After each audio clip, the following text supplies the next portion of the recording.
At JFK International Airport's most exclusive terminal, the Luminaire Lounge glowed with soft, curated lighting and a curated silence.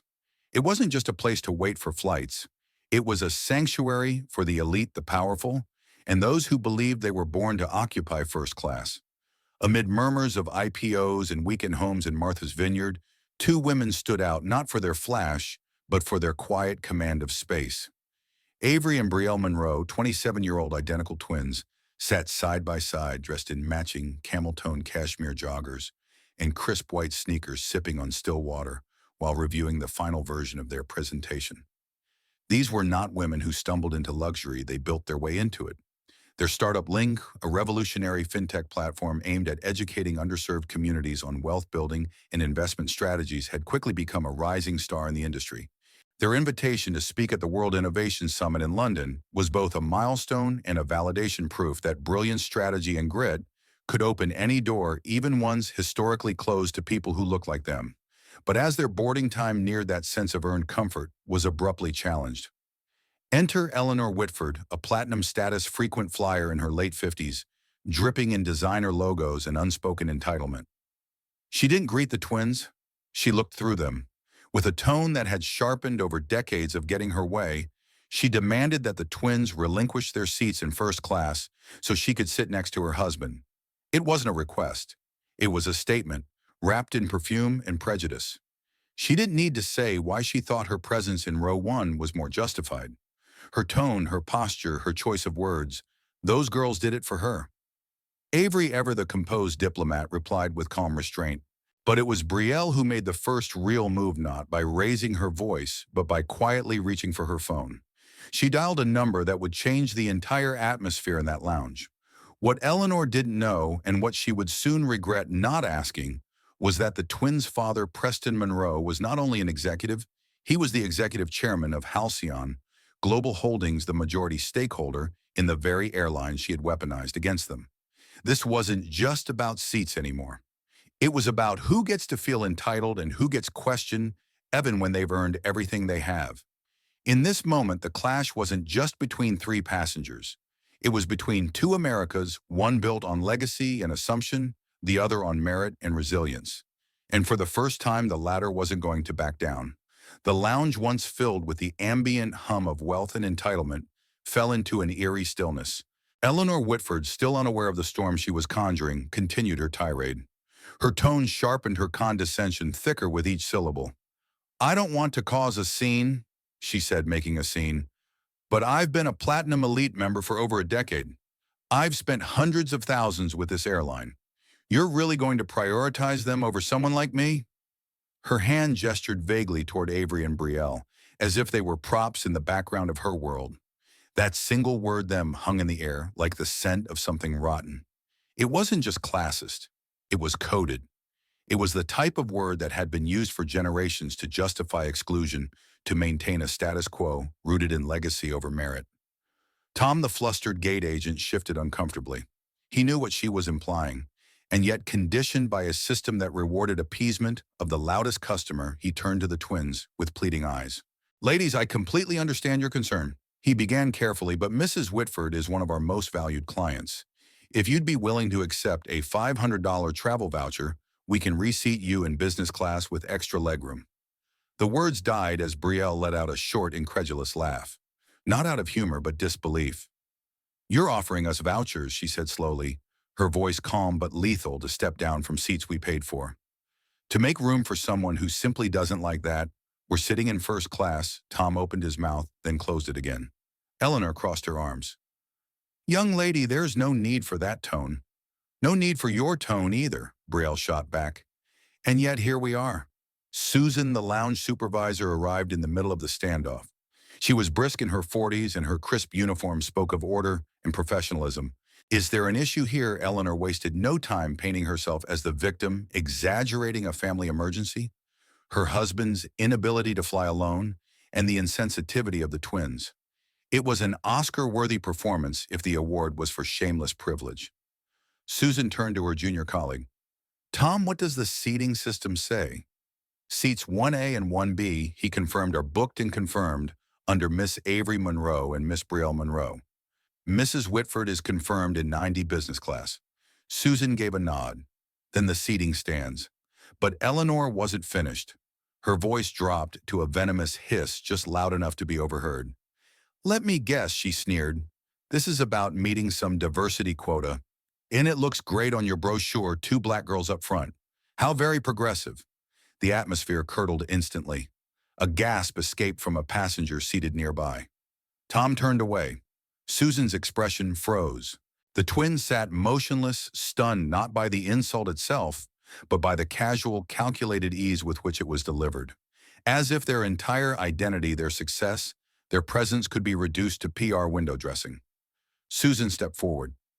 Mrs. Whitford, she said tightly, I'm going to have to ask you to lower your voice. Your comments are inappropriate and offensive. Eleanor scoffed. I'm the one being discriminated against, because I'm not a diversity hire. That was the moment Brielle reached for her phone. Her movements were fluid, unhurried. She tapped one number and held it to her ear. You're right, she said coolly. You should take your complaint to the top. Let's do that now. The lounge fell into dead silence. The call connected almost immediately. A deep, measured voice came through the speaker. Brielle, sweetheart, everything okay? Eleanor rolled her eyes. Calling your daddy to complain. How charming. But Susan suddenly went pale. Hi, Dad, Brielle said, not taking her eyes off Eleanor. Sorry to bother you. We're having a little problem here at JFK in the Luminaire Lounge. With Majestic Airlines. The name hit like a thunderclap. Preston Monroe's voice shifted instantly. What kind of problem? Well, Brielle replied, her tone now laced with precision. Avery and I were just asked to give up our confirmed seats in first class. A woman here, Mrs. Eleanor Whitford, insists she deserves them more. When we declined, she implied we were a diversity initiative and that our presence was about optics. A long pause followed. A dangerous kind of silence, the kind that usually precedes drastic decisions. Then the voice spoke again, firm and unshakable. Put me on speaker. I want to speak to the lounge manager. Brielle placed the phone on the table. Susan leaned in. This is Susan Fisher, lounge supervisor. Ms. Fisher. Preston began. My name is Preston Monroe. I'm executive chairman of Halcyon Global Holdings, which as of last quarter owns 62% of Majestic Airlines. I believe you're now speaking to the daughters of your new parent company. You could hear a pin drop. Eleanor's face went slack. Her Louis Vuitton bag slid from her lap and hit the floor with a soft, tragic thud. Let me ask you this. Preston continued, voice like steel wrapped in silk. Why is a customer who made a racist remark being catered to while 2 paying customers, my daughters, are being pressured to move? Susan's lips parted, but no words came. Good, he said. Here's what's going to happen. First, you will personally escort Avery and Brielle to their seats and ensure their pre-flight experience is flawless. Second, Mrs. Whitford's ticket is to be revoked immediately. Third, her Platinum Elite status is to be permanently terminated. A sharp gasp burst from Eleanor's throat. You can't do that. I already have, Preston replied coldly. Your refund will be processed, but your access ends today. And one more thing, Ms. Fisher, he added. Tomorrow morning, you and Mr. Tom will report to our Atlanta headquarters. You'll meet with David Chan, our new CEO, to explain exactly how this happened. No one spoke.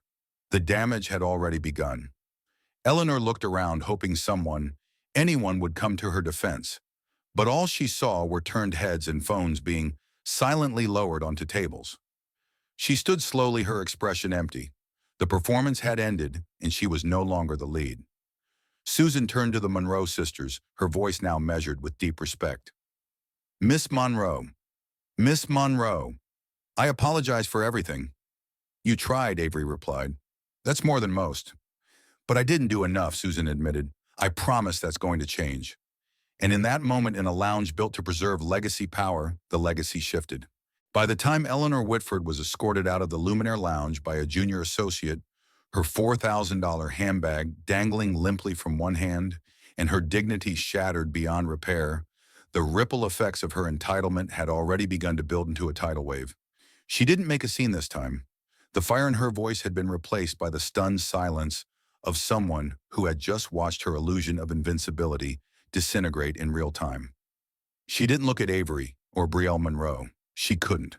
The sight of their calm, poised expressions, a mirror of justice and restraint, was too much to bear. Outside the lounge in the harsh fluorescence of Terminal A, Eleanor looked misplaced. Her designer outfit suddenly felt garish. Her carefully curated persona of class and elegance now reeked of something far more fragile: desperation. She booked a one-way commercial seat home alone. But the real consequences hadn't landed yet. Not for her, and certainly not for her husband. Miles away on the 49th floor of a glass-encased law firm overlooking Midtown Manhattan, Jonathan Whitford was midway through a critical negotiation. As senior partner at Whitford Lockhart and Kane, he had spent over 2 decades carving out a reputation for being one of the most precise, relentless minds in corporate law. His name was on the door. His word often carried more weight than that of the companies he advised. And among their most prized clients, Halcyon Global Holdings, the very same conglomerate that now controlled Majestic Airlines.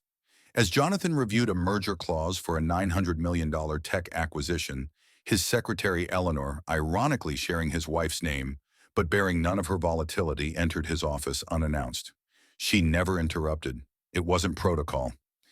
"I'm sorry, Mr. Whitford," she whispered, visibly pale. "This was delivered by priority courier. It's from Halcyon's executive offices. They said it couldn't wait." Jonathan frowned, his eyes narrowing as he took the thick envelope from her trembling hand. The Halcyon seal was embossed on heavy linen cardstock: official. Final. He opened it slowly. The first page was a formal termination letter. Cold, surgical, effective immediately. Halcyon Global Holdings, along with all its subsidiaries including Majestic Airlines, would be severing their $17.5 million per year legal services contract with Whitford Lockhart and Kane. No explanation on the front page. Just a reference: see attached transcript and citation incident, JFK, the 401 lounge.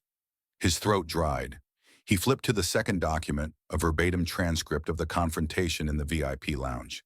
Every word Eleanor had said, every condescending gesture, every venomous accusation. He read: diversity quota, brochure opportunity. I'm the one who keeps you in business. He read Avery's restrained, intelligent responses. He read Brielle's calm, biting wit. He read Susan Fisher's attempt at professional balance. And then he saw the name: Preston Monroe. It hit him like a sledgehammer. Jonathan dropped the paper. He wasn't a man easily shaken. He had once walked a CEO through a $2 billion hostile takeover without flinching, but now his vision swam. The weight of what had just happened came crashing in. His wife had insulted 2 girls on a plane. She had declared war arrogantly, unapologetically, on the family of the man who had the authority and means to detonate his entire career. He sat back in his chair, stunned. Just then the intercom lit up. It was the managing partner. "Jonathan," the voice said, low and clipped. "Conference room B, now." When he entered, the room was already full. 5 senior executives sat around the glossy mahogany table. The letter was there, open. The transcript, too. No one looked up as he walked in. "Sit," the managing partner said. No one spoke for a beat. "We've seen the letter," he finally said. "We've read the transcript." "You're aware of the nature of this?" Jonathan nodded stiffly. "We don't tolerate anything that brings the firm into reputational jeopardy," another partner added. "And this does. Loudly, irrevocably." Jonathan opened his mouth, but nothing came out. "You have 2 options," the managing partner said. "Resign today, quietly, with a non-disclosure agreement. Severance will be minimal. Or we go public with a full partnership vote and release a formal statement distancing ourselves from your conduct." And hers. She wasn't acting on behalf of the firm, Jonathan croaked. She was the wife of the man representing this firm on one of its most high-profile contracts, another partner interjected. Her voice was your voice, and it just cost us Halcyon. There was no anger in their tones. Just business. Cold, surgical business. Jonathan bowed his head. A man who had helped build empires was now watching his own come apart brick by brick. "I'll resign," he whispered. "Effective immediately," the managing partner said. That evening, back in their Connecticut estate, Eleanor poured herself a large glass of Chardonnay, unaware or perhaps in denial of what had unfolded in Manhattan. She was still fuming, still playing the victim. She didn't even look up when Jonathan walked in. "You will not believe what happened to me today," she began, her voice high and shrill. That airline, those girls, their father Jonathan didn't respond. She continued, "They canceled my ticket, John. Canceled my platinum status. Me, can you imagine the nerve? All because I spoke the truth." He placed his briefcase on the sideboard, slowly removed his coat, and looked at her. Truly looked at her for what felt like the first time in years. "I know what happened," he said, his voice devoid of warmth. She paused, wine glass frozen midair. "I received a letter," he continued, "from Preston Monroe's legal team. Our firm has been dropped. All contracts terminated, effective immediately." "What?" she asked, blinking. "Over that, over me," he laughed bitterly. "Over your ego, your ignorance, your complete inability to grasp how the world has changed, that those girls, as you so kindly put it, are not ornamental tokens. They're the future." She stepped back, defensive. "This isn't my fault. It is entirely your fault," he thundered, voice rising. "Your arrogance just burned $17 million off our books. And my name, my career, you've disgraced it. Do you understand what you've done?" She opened her mouth, but no excuses would form. "You saw two young black women in seats you didn't think they deserved," he continued, calmer now, but colder. "You thought your comfort, your image meant more than their right to exist in a space they earned. And now we are ruined." And for the first time since she had walked into that lounge, Eleanor Whitford was speechless. The echo of Jonathan Whitford's resignation didn't stop at the boardroom walls. It rippled across the legal industry like an aftershock. Quiet whispers turned into loud conversations at cocktail parties, charity galas, and exclusive golf clubs. "Did you hear what happened to Whitford? Lost the Halcyon account overnight. His wife caused it all. Racial scandal at JFK. What had once been a revered name carved into the oak walls of power was now spoken of with pity, disdain, and behind raised champagne glasses in hushed condemning tones." Jonathan retreated. His once bustling calendar of keynote appearances and global consulting opportunities was suddenly irrevocably empty. His firm froze his email account. Invitations stopped coming. Phones stopped ringing. Even clients unrelated to Halcyon began to quietly pull back. It wasn't just about business, it was about image. And in the circles Jonathan had once dominated, image was everything. But if Jonathan's fall was public and professional, Eleanor's collapse was intensely personal and far more humiliating. It began subtly. A canceled lunch date here, a missed invitation there. Then came the whispers. "We're trying to keep things low-key this year." "Oh, I thought you were traveling." Women who once begged her for seats at private luncheons now crossed the street to avoid being seen with her. The community garden board she chaired unanimously voted to restructure. Her name was scrubbed from the gala committee website. But nothing hit harder than the club, the one she had treated like her second home for over 15 years. The kind with a $250,000 initiation fee and annual dues that could pay for a private college.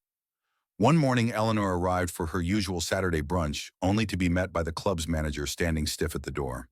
"I'm sorry, Mrs. Whitford," he said, not meeting her eyes. "Your membership has been placed under review. The board will notify you by mail." She had to be escorted out. Back home, the air inside the Whitford estate was no longer filled with social plans and brand deliveries. It was silent except for the occasional sound of Jonathan pouring himself a drink before disappearing into the study. He rarely spoke. When he did, it was short, tight-lipped. Their conversations had thinned into necessity: bills, groceries, the gardener. One evening, Eleanor attempted to break the silence. "I didn't mean for it to go that far," she said softly. Jonathan didn't even look up from his glass. "But it did. I didn't know who they were. It wouldn't have mattered," he snapped, turning to face her. "You looked at two successful black women and saw inconvenience, a threat to your comfort. You didn't care who they were. You just assumed they didn't belong." Eleanor shrank back into her chair. It wasn't the words that hurt. It was the truth in them. Meanwhile, across the Atlantic, Avery and Brielle Monroe stood on a stage in London, greeted by a standing ovation that seemed to shake the walls of the Global Innovation Summit. Their keynote address was a triumph, not just because of their business acumen, but because of the unshakable grace they exuded in the face of adversity.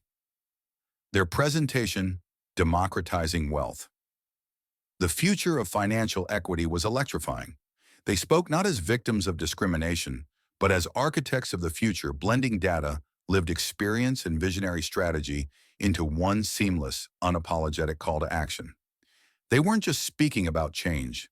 They were the change. The event was streamed live, and within hours, clips of their speech flooded social media. You don't have to fight for a seat at the table when you're building a new table entirely. Access shouldn't be a luxury, it should be a given. Respect is not a privilege. It's a human right. Investors lined up.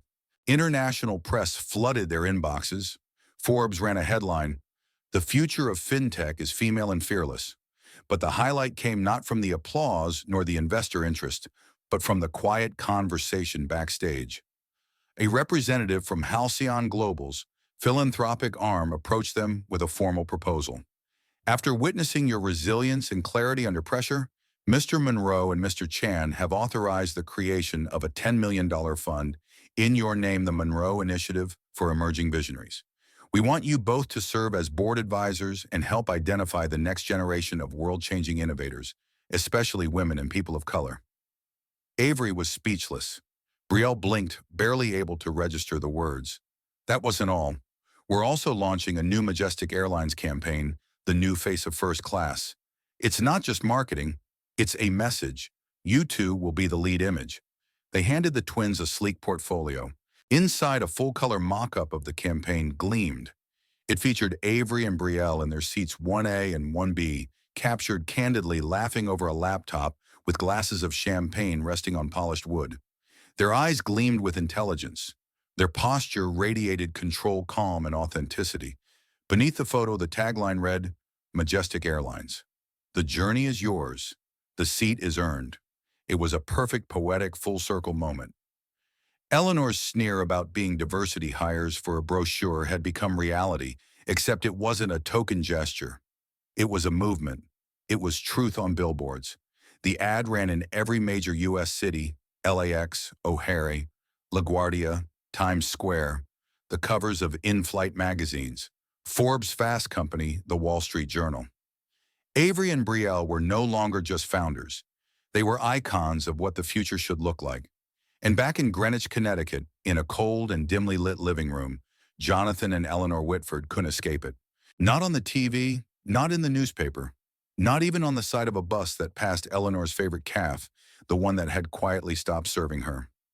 One morning, Jonathan sat with the New York Times open in his lap. There on the front page of the business section was the story headline, "From First Class to the Front Line, How Two Women Redefined an Industry." He didn't say a word, just folded the paper, placed it on the coffee table, and looked at his wife. "This," he said, "flatly, is what you tried to erase." Eleanor said nothing. She knew better than to respond. Her world, manicured, moneyed, self-assured, had crumbled. The women she had tried to remove had instead become the face of everything she once believed she controlled. But the Monroes weren't finished. Halcyon Global, under Avery and Brielle's advisement, implemented new travel equity policies across Majestic Airlines. Staff were retrained. New customer protocols were launched.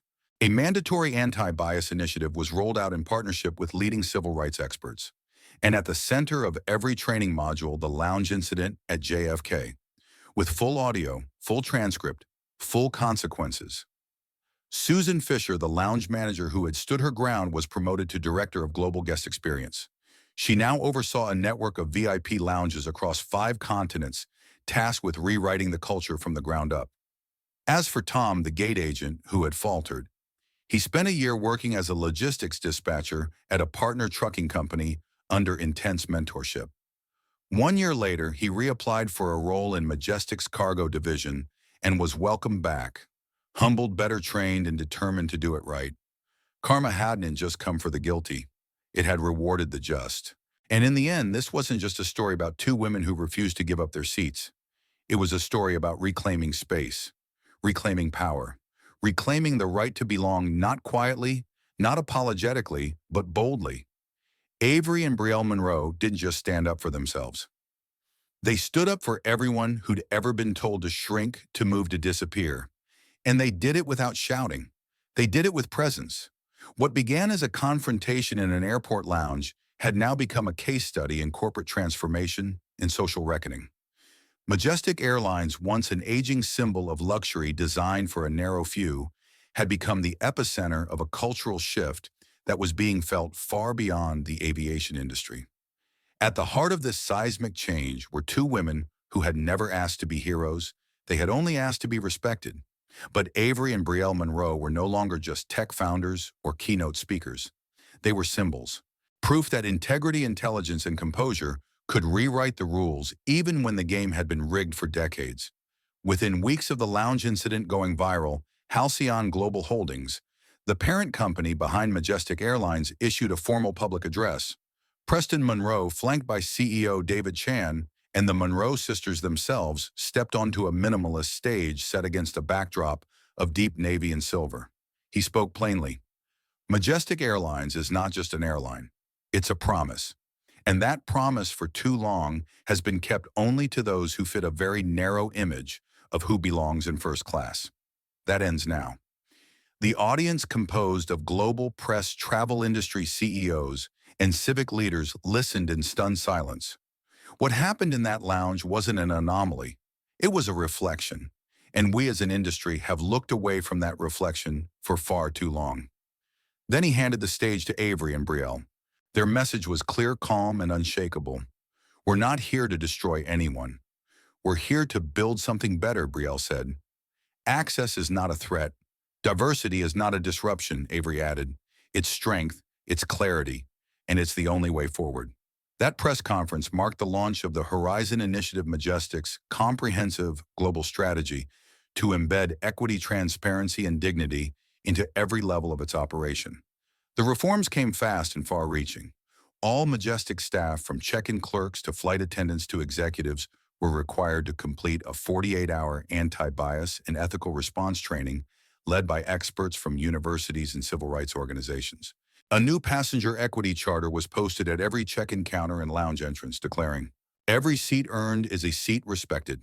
Every traveler, regardless of background, has the right to dignity, safety, and fairness. Discrimination, entitlement, and bias have no altitude here." The lounge code of conduct was rewritten, and every frequent flyer, including Platinum Elite members, had to re-sign it. Any breach would result in permanent status revocation. And most dramatically, a real-time incident escalation line was created, allowing any employee or passenger to anonymously report misconduct, which would be reviewed within 48 hours by an independent board co-chaired by the Monroe sisters. The airline's stock price soared. Customers responded in waves. Bookings increased. Social media buzzed with testimonials from passengers of all races, classes, and professions, describing a new kind of flying experience. One elderly woman, 76 years old, wrote on Facebook, "I've been flying for 50 years.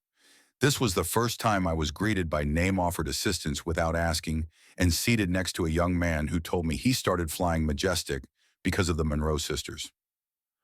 Travel blogs, once critical of the airline's outdated culture, now called Majestic, the blueprint for inclusive excellence. Harvard Business School published a full case study. TED invited Avery and Brielle to headline their next global summit, and still the sisters stayed grounded. In interviews, they reminded viewers, "This isn't about revenge. It's about accountability. What we experienced is not rare. What happened after is." They used their growing platform to promote the Monroe Initiative, the $10 million fund supporting startups led by women and people of color.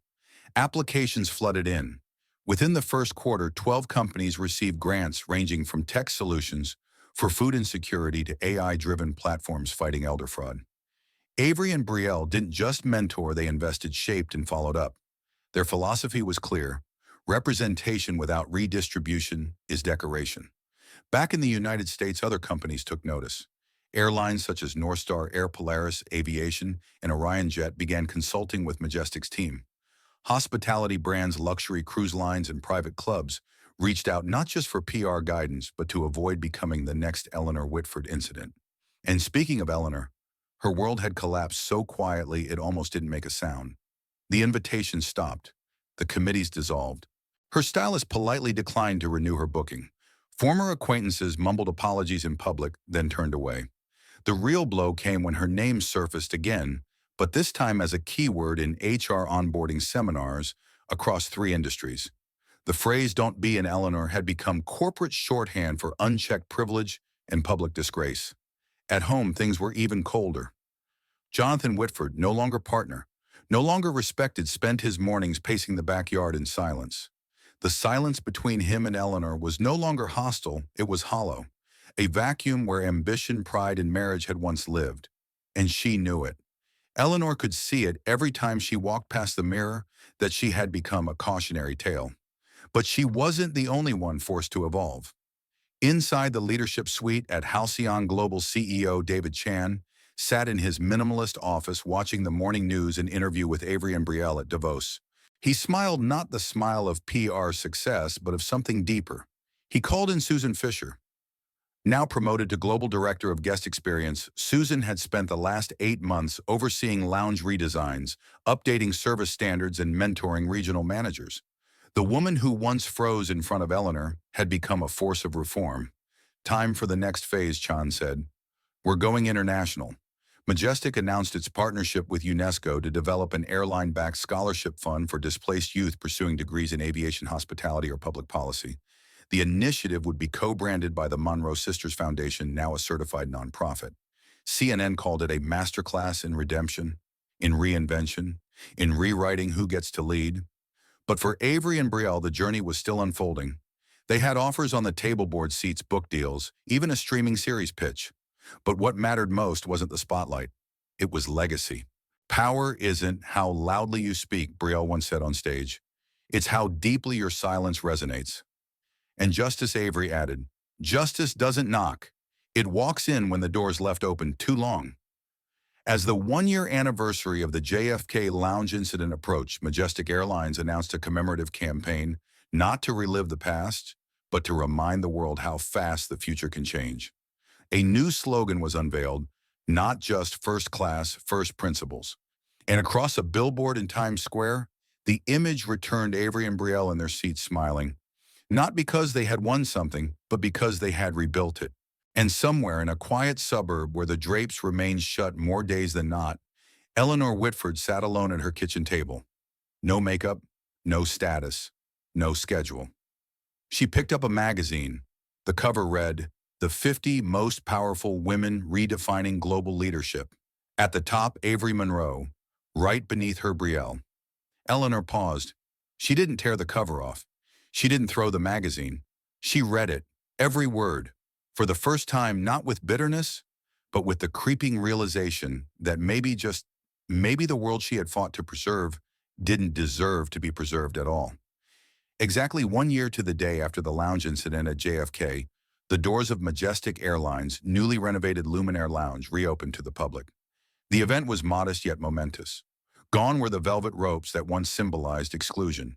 In their place stood a sleek wall etched with a powerful inscription, Dignity Travels First. The room was filled with press, executives, staff, and guests, but none drew more attention than Avery and Brielle Monroe, who entered not as passengers this time, but as the architects of an entirely new ethos in aviation. They didn't arrive in couture gowns or dramatic fashion. They walked in wearing the same kind of clean, elegant cashmere sets they wore a year earlier. Full circle, not for style, but for symbolism. Preston Monroe stood proudly behind them, though slightly off to the side. He had learned through this journey that leadership wasn't always about commanding attention. Sometimes it was about knowing when to step back and let the next generation rise. The ceremony was short by design. David Chan opened with a speech titled, Systems That Serve Everyone. Susan Fisher, now revered across the company, introduced a new set of passenger standards, inspired directly by the Monroe sister story. Then the room fell silent as Avery approached the podium. Her voice was calm, deliberate, the voice of someone who had nothing left to prove. A year ago, we were told directly and indirectly that we didn't belong, that our presence was optional, negotiable, expendable. But we chose to stay in our seats, not out of pride, out of principle. She paused. Today, this lounge is not a symbol of who can't enter, but of who must be included. The applause was respectful, not raucous. This wasn't a celebration of revenge. It was a recommitment to values that had once been overlooked and now enshrined. Brielle followed. She didn't read from notes. She never did. We didn't ask for a war. We just asked for fairness. But sometimes when you stand up for yourself, you end up standing for others who were never given the chance to speak. She turned, gesturing to a row of lounge employees seated near the front. This isn't about first class. It's about first chance, first respect, first dignity, and making sure no one has to earn their humanity. There was a dry eye in the room. After the ceremony, guests were guided to a private reception overlooking the tarmac. That's when the Horizon Global Expansion Plan was announced: 24 international hubs, multilingual anti-discrimination programs, a new partnership with Stanford School of Ethics and Policy, and a quarterly innovation fund for employee-led equity initiatives. As the crowd mingled and glasses clinked, Avery found herself standing by the very window where she and Brielle had once waited to board their flight to London. The sky looked the same, but everything else had changed. "I don't feel victorious," she whispered to her sister. Brielle nodded. "That's because this wasn't about winning. It was about unfolding." She paused. "And now that we've opened the door, what happens next is bigger than us." They were right, because stories like theirs had begun to echo across industries. In a banking firm in Chicago, a young black intern cited the Monroe sisters when challenging a discriminatory policy. In a hotel chain in Paris, a queer concierge referred to the Monroe Standard when protecting a guest from harassment. Even in a third-grade classroom in Houston, a teacher showed a YouTube clip of the JFK lounge story during a lesson on respect and asked her students, "What would you do if someone told you you didn't belong?" The ripples had turned to waves. But while the world celebrated somewhere else, quieter, colder, Eleanor Whitford sat at her dining room table in silence. She had not spoken to Jonathan in days. He had returned to private consulting, offering discreet legal guidance to small firms, a long fall from billion-dollar deals. Their marriage had become a polite cohabitation. The once glittering invitations had stopped. Her phone rarely rang. But on this day, the one-year anniversary, something shifted. Eleanor opened her laptop and typed Monroe Sisters JFK into YouTube. She clicked on a video she had never allowed herself to watch. It showed the entire scene captured by another passenger. The arrogance in her voice, the stunned professionalism of Susan, the calm refusal from Avery, the strategic brilliance of Brielle. When Preston Monroe's voice rang out from the phone in the video, Eleanor paused it. She sat back in her chair and cried, not for the cameras, not for reputation, but for the shame she had finally allowed herself to feel. That evening, she wrote a letter. She didn't send it, but she needed to write it, to Avery and Brielle Monroe. "You don't know me beyond the worst version of myself, and I can't ask for forgiveness, but I can offer accountability. I see now what I refused to see. Then your presence was never a threat. It was a mirror, and I hated the reflection. You taught me something I should have learned a long time ago, that power isn't loud. It's patient, and justice isn't soft, it's certain. You stood your ground, and I lost mine. Sincerely, Eleanor Whitford." She folded it, placed it in a drawer. Maybe someday she would send it, but for now it was enough to begin. As dust settled over JFK that evening, the Monroe sisters walked through the terminal not as celebrities but as citizens. They didn't need escorts or special clearance. They stopped by Gate C-21, the very gate where everything had once almost unraveled. A flight attendant recognized them, eyes wide. "It's you," she whispered. Avery smiled. "It's all of us now." Brielle looked around. Passengers of every background sat side by side. No one was asked to move. No one whispered about who deserved to be there. It was far from perfect, but it was a beginning. As they boarded their flight, seated again in 1A and 1B, this time en route to Tokyo for the Global Dignity Forum, a flight attendant leaned in. "We're honored to have you with us." Brielle smiled. "The honor," she said gently, "is in the way you treat everyone." The plane pushed back from the gate. The world didn't change because of a viral moment. It changed because two women chose not to leave the room. They stayed. They spoke. They shifted the gravity of the system, one policy, one passenger, one principle at a time. And somewhere, a little girl on her first flight looked at them, two poised black women sipping tea and reviewing notes, and whispered to her mother, "I want to be them someday." The mother smiled.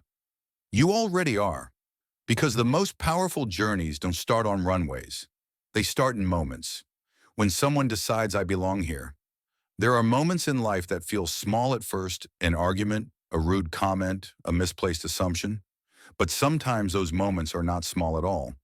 Sometimes they are the spark that reveals everything beneath the surface. The bias we've normalized, the power structures we've ignored, the quiet endurance of those who've been told to sit down and wait their turn.